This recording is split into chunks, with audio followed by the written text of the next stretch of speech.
Hi mga ka-J&J! Welcome back sa aming channel.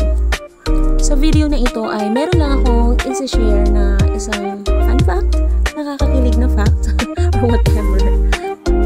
So kahapon nga, habang nagre-relax ako, naisipan kong i-check yung Facebook account ni Sir Don Ramon Montero.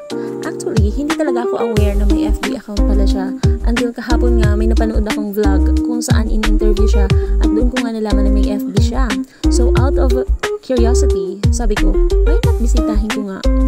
Then pagbukas ko ng account niya, ayun, napansin ko, pinupost pala niya yung mga bumibili sa kanya ng mga manok at breeding materials. Bigla tuloy akong napaisip, i-post kaya niya kami? Lalo na yung asawa ko nang bumili kami sa kanya. So ayun, nag-start na akong mag-browse, scroll ng scroll, at grabe, halos everyday pala ay may bumibili sa kanya. Nakakatuwa at nakakabilib kasi ibig sabihin sobrang daming nagtitiwala sa kanya. Hanggang sa umabot nga ako sa date na June 29 kasi yun yung araw na bumili kami sa kanya.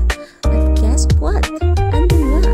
May picture pa yung mga ama ko kasama si Sir Don Ramon. May video pa si Mr. na nilagyan niya ng caption na breeding materials bound to Bicol. Sobrang saya ko at kinilig ako. I mean, hello.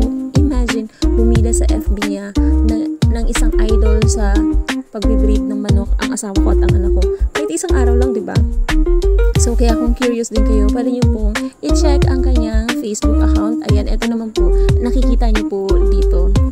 Ayan, so, panoorin na lang po natin ito hanggang sa matapos po ito clip na to.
Ito na nga po yung sinasabi kong picture. Grabe.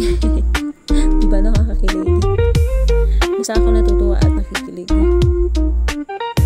Kasi si Don Ramon mismo ang nag-post niya sa Facebook niya. Diba?